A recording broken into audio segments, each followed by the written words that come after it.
Good morning, everybody. Welcome to this video on how to finance your English training.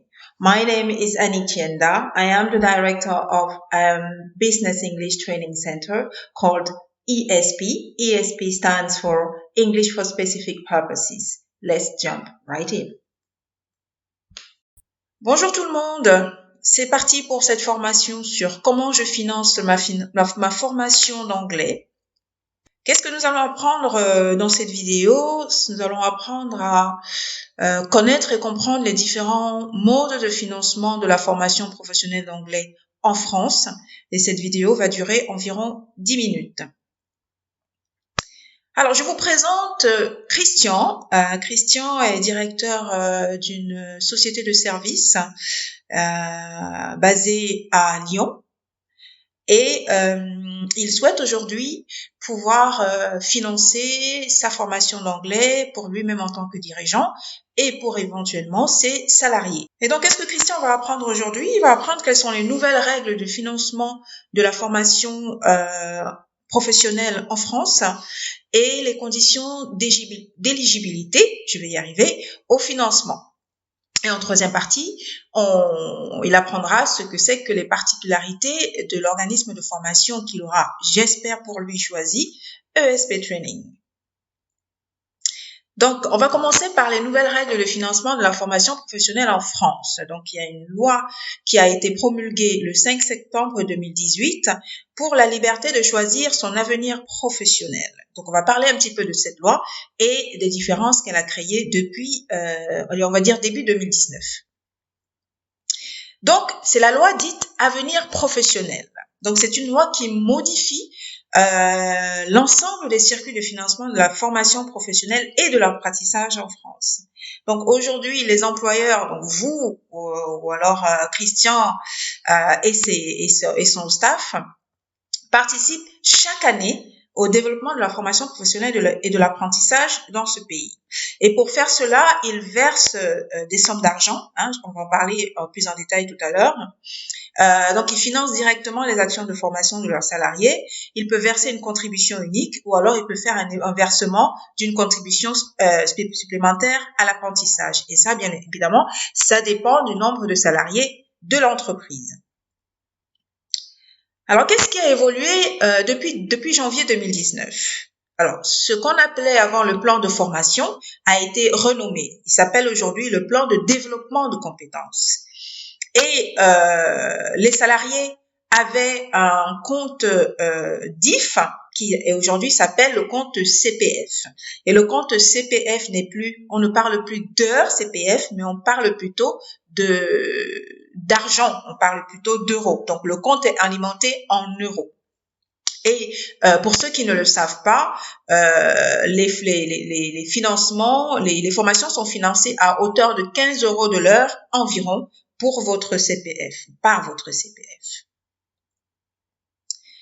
Alors, qui collecte quoi et quand? Donc, selon la nouvelle loi Avenir professionnel, la collecte de la contribution se fait par de nouveaux opérateurs qu'on appelle les OPCO. Ça s'appelle les opérateurs de compétences. C'était anciennement les OPCA. Et donc, la collecte s'effectue, attention pour ceux qui ne l'ont pas encore fait, la collecte s'effectue, attention pour ceux qui ne l'ont pas encore fait, la collecte s'effectue pour le CPF le 1er mars et pour la taxe d'apprentissage le 1er mai au plus tard.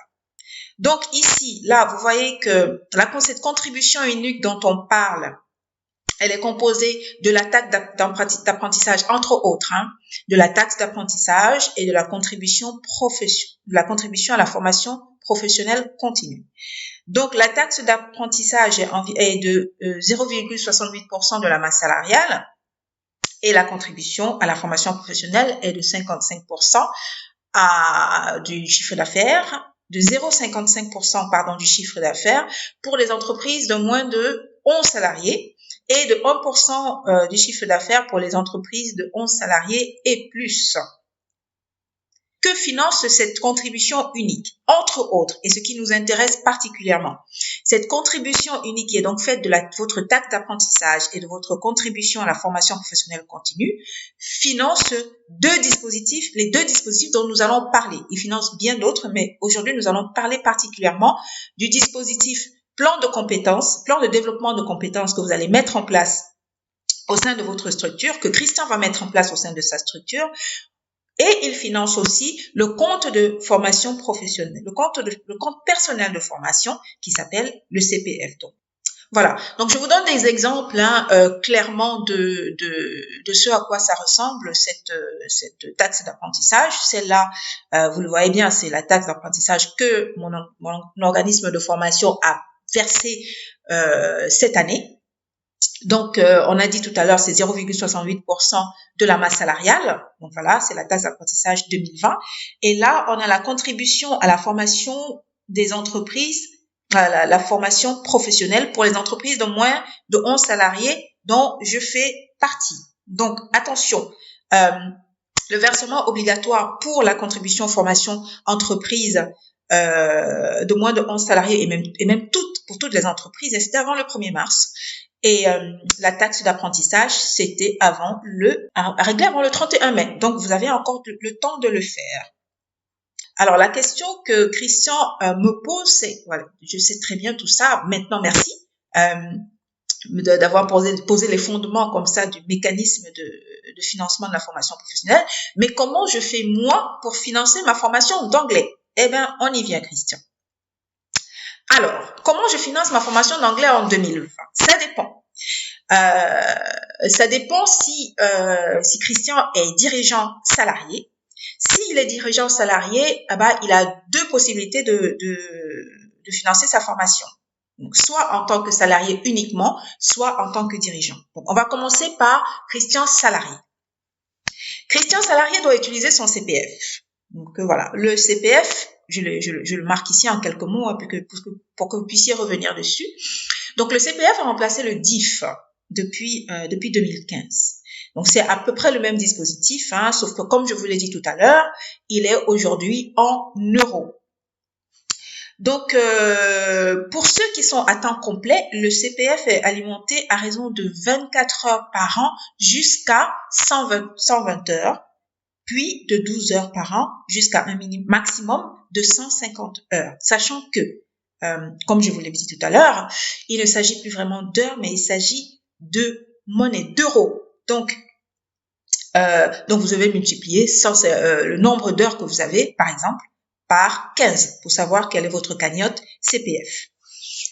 Et très très important, le CPF exige que la formation en langue se termine par une certification. Donc, si la formation ne se termine pas par une certification, elle ne va pas être financée via votre CPF.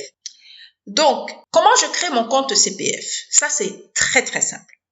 Vous allez sur le site moncompteformation.gouv.fr. Un petit peu sur quelques petites informations ici, que chaque salarié voit son CPF crédité de plusieurs centaines d'euros au mois de mai. Donc, c'est ce mois-ci que votre CPF, votre cagnotte CPF va un petit peu évoluer d'environ, je vais vous dire, pour certains, c'est environ, ça peut aller jusqu'à 500 euros. Donc, il est important de savoir ce que vous avez sur votre cagnotte pour pouvoir financer vos formations. Donc, vous allez sur moncompteformation.gouv.fr et vous suivez tout simplement, c'est très, très user-friendly, c'est très, très intuitif. Donc, si vous avez déjà un compte, simplement vous vous connectez. Si vous n'avez pas de compte, vous pouvez ici cliquer sur « Je crée mon compte ». Voilà, vous allez donc tomber sur cette page ici. Donc, pareil, si j'ai déjà un compte, je rentre mes coordonnées ici. Vous rentrez votre numéro de sécurité sociale et puis votre mot de passe et vous vous connectez. Si vous n'êtes pas encore inscrit, vous pouvez créer facilement votre compte en remplissant les informations qu'il vous demande de remplir. Donc, votre numéro de sécurité sociale, votre nom, prénom, adresse, il me semble, et aussi numéro de téléphone, etc. Votre adresse email, bon, les choses basiques. Mais c'est très simple. Et si vous avez le moindre souci, n'hésitez pas à leur envoyer un email ou alors à les appeler. Ils sont plutôt, c'est plutôt très bien fait. Voilà. Donc, Je vous rappelle aussi qu'il y a une application. Il y a une application CPF que vous pouvez télécharger sur votre téléphone. Ça s'appelle Mon compte formation. Donc, cette application est disponible sur Google Store ou alors sur Apple Store ou alors sur Google Play. Alors, deuxième option. Christian, en tant qu'entrepreneur, a deux options. Donc, la première, c'est un co-investissement CPF entreprise salariée. Donc, Christian décide que voilà, pour mon entreprise, j'ai besoin de l'anglais comme action de formation stratégique. Donc, ce sera donc un parcours pédagogique permettant d'atteindre un objectif professionnel. Et donc, Christian décide en tant qu'entreprise de financer la formation de son salarié et il va demander plus tard à la caisse de dépôt, qui représente le CPF, le remboursement de cette formation. Mais ça, c'est en accord avec son salarié. Okay? Le remboursement de la formation dans la limite des droits acquis pour le CPF. Donc, on l'a vu tout à l'heure comment étaient acquis les droits CPF. Soit, la deuxième option de Christian, c'est le financement au titre du plan de développement des compétences. Donc, si l'entreprise de Christian a moins de 50 salariés, il va verser une contribution à l'OPCO et c'est par cette contribution que l'OPCO va financer la formation. Si par contre, l'entreprise de Christian a plus de 50 salariés, alors le plan de développement des compétences sera financé sur ses fonds propres. Donc, il ne pourra plus avoir accès au financement de l'OPCO. Alors, comment Christian fait pour trouver son OPCO? Alors là, c'est très simple. Il y en a 11 OPCO. Et donc voilà, il y a l'AFDAS, la place, OPCALIA, OPCO Cohésion, etc., etc. Donc, pour trouver son OPCO, c'est très simple. Il aura besoin soit de son numéro sirène, soit de son code NAF. Donc, sur le site société.com, il peut avoir toutes ces informations-là, ou alors, il peut aller sur le site trouvermonopco.fr. À partir de là, à partir de son sirène ou alors de son code NAF, il pourra facilement trouver son OPCO et les contacter et avoir un conseiller OPCO. Voilà. Alors, donc, je termine par ceci. Quelles sont nos particularités en tant qu'entreprise? Très, très important, il faut que la formation soit certifiante.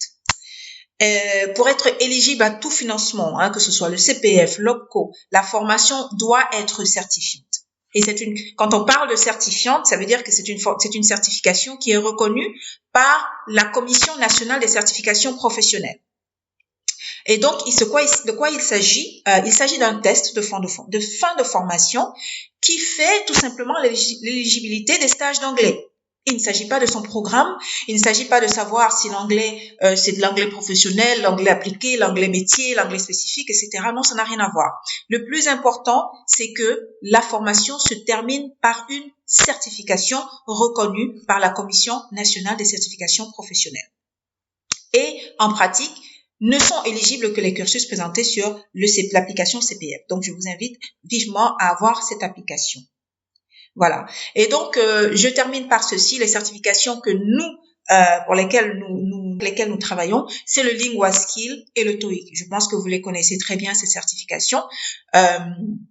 Donc, le LinguaSkill, c'est une certification de Cambridge English, et le TOEIC, c'est de ETS Global. Donc, je pense que vous connaissez très bien toutes ces certifications. Et donc, c'est à ces deux certifications qu'ESP Training, en fonction de vos projets, ESP Training vous forme. Voilà, Christian est très content. Il me dit you rock Annick, ça veut dire que Annick tu déchires. Voilà, je te remercie Christian. Et si vous avez la moindre question par rapport au financement, n'hésitez pas à nous contacter. Et nous travaillons avec aussi des partenaires qui sont experts dans le financement des formations en France. Et voilà, je vous souhaite une très très belle journée et je vous dis merci et à très bientôt. Au revoir.